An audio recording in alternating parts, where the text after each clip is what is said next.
Tabiriba amadi miteng tabiriba singbu ahanba maktada ikai khumnajari. Ngasi amuk pumnamakkidamak sem saduna pujarakliba film The Losers. Hariba film asi 23rd April 2010 da release tawkiba action amasung thriller the base tawba film amani. Film asigi ahobada United States ki Special Force ki team ama ulai. Team asigi maming The Losers hain kawi. Team asida yawriba sing adudi Clay, Rock, Puss, Jensen amasung Kogar makoy sing asini. Makoy sing asi Bolivia ko mafam amada mission amagidamakta tharami. Mafam aduda drug dealer ge mafam ama thugaina na bahaiduna tharakpani. Makoy pumnamak mafam adu yawraklami. Amasung makoy na mafam aduda attack tawdringaida yenglami. Makoy na yengbu matamda mafam aduda angang mayam ama thabak suduna laibu urami. Maramasina makoy na makoy gi mission adu pangthoklaga angang sing adu kanba pamlami.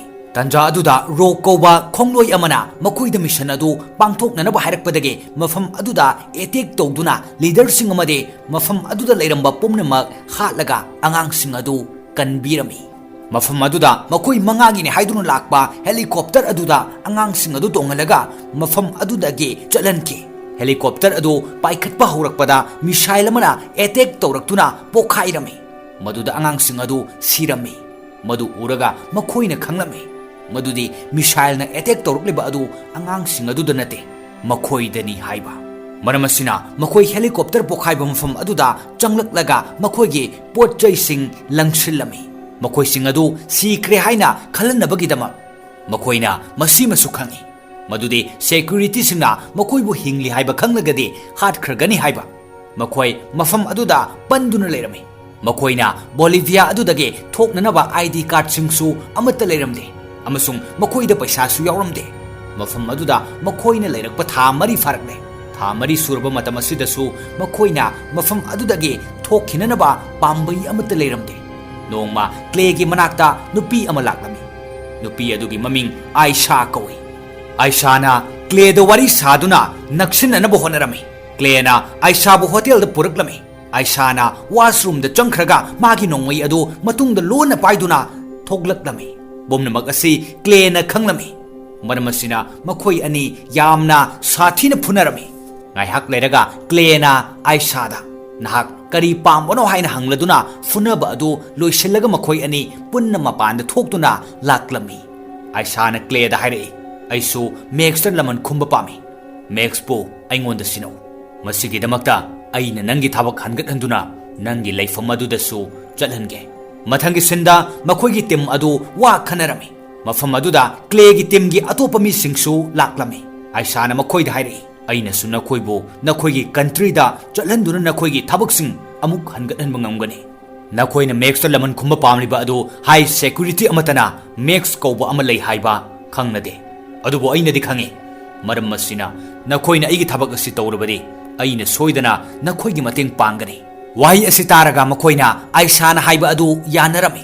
Asumna Aisha na makoy sing adu United States ta handuna puraklami. Mathangi sinda Max Dubai du ulai. Mahakna nupa amaga yamna sathiba khulai amagi wari sanarami. Khulai aduna island amada test tawrami.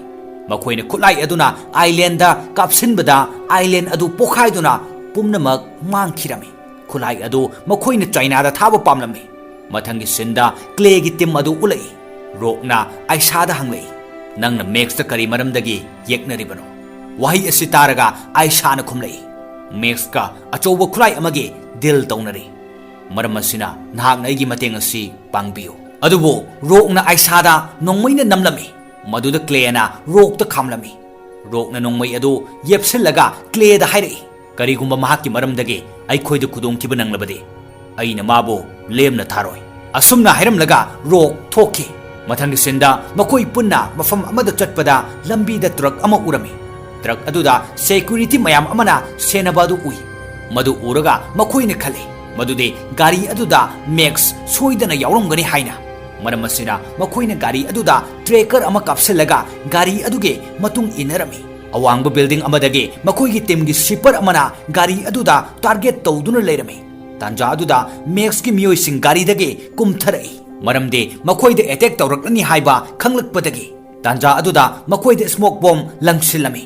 ngaihak leraga mafam aduda Aisha na magi khongloi ga loina na helicopter da laktuna khulai puduna lakpa gari adu helicopter da yanduna pukhirami Clay gi timna tracker hapchiba gari adu buna pokhai halami makoina khulai yawba gari adu gi manakta laklaga Clay na gari adu gi thong adu hangdoklaga thoklakpada manungdagi lanmi sing thoklatuna Clay da nongmaina kablakke tawrami adubo lanmi sing aduna nongmai kaptringaida Clay gi tim aduna lanmi sing adubo wantha halami makoina gari manung aduda jangsin duna yengbada box ama yawrami box adugi manungda hard drive ama thengnarami hariba hard drive asi security lock tawduna lerami maram asina makoina hack tawdrabadi hangba ngamlamde hard drive adu hangba matamda code changbana maram oiraga makoina khangba ngami madudi Aisha na makoida namthak tawbuni haiba gari aduda max yawramde bumnamak adu Aisha na hana khanglami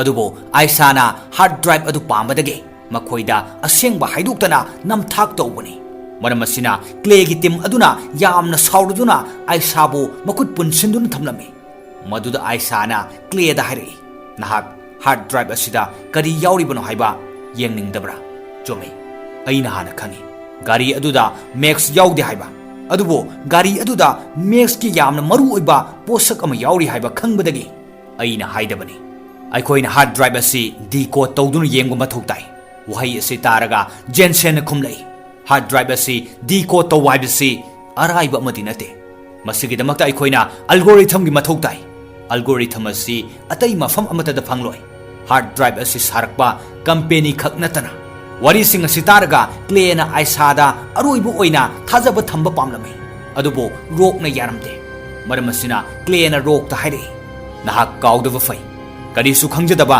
angang kun manga adubo max na hatkibado madugidamakta aikoina soidana max gi mathakta laman khunggadabani hard drive asigi matengna aikoida max ke likun kharadu oirabasu khangbu yai wahai asi taragasu rokna Clay gi wa adu yaninglamde amasung rokna Aisha bo hatnaba tawbada Clay na yamna sauningladuna rokta furami aduga nahak mafam asidage chatkiba yarani haina hairami rokna amukhumlei aikoi loinamak khudong thire haujik aina kadaidano chatkadawriba Clay na rok ki pakum piduna Aisha bu pulliba adu thaduknanaba hairami mathangi sinda max ulai aduga nupa amana max ta hairei nahakna thamargi mamangda the losers hairiba tim maduda miyoi khara hanaba mission ama thakiba adu loiraga tim madubasu nahakna hanaba order piki adubo the losers hairiba tim madu amat sidana leiri makoi sing aduna aikoida attack tawrtuna nangi hard drive adu makoi gi makhut chankhre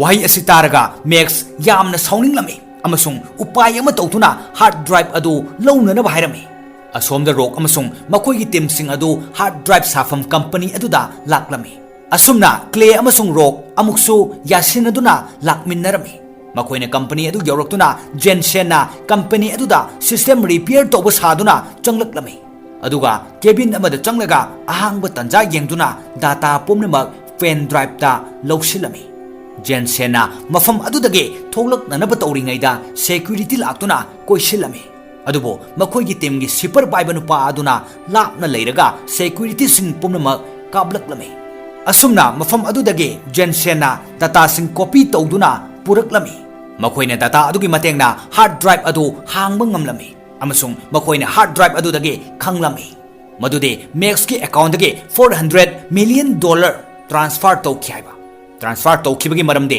Sonic News eco friendly Sonic bomb gini makoina khangki madude max na bomb adugi paisa pina duna loikre amasung max na drug dealer ama hadan khiba adugi maramde hariba drug dealer aduna bomb adugi maramda khangbadagini haiba makoi gi marakta yawriba Aisha adu drug dealer adugi machanu pini maramasina Aisha na mapagi laman khumnanaba mafam aduda lakhibani wari singa si khanglakbadage makoina Aisha bo hatnanaba haiduna nongmai kaplame adubo Aisha na jensenda nongmaina kaplamnaga mafam adudagi jenki hard drive adugi matengdage makoina max ki laifam khanglami maramasina makoina max ki laifam aduda attack tawduna max po hatnanaba plan tawrami makoina jensen gi asokpa adu punsinduna max ki laifam aduda laklami makoina mafam adu yawraktuna masa masa gi position launarami Tanja aduda lanmisingna khangladuna Jensen da koisilami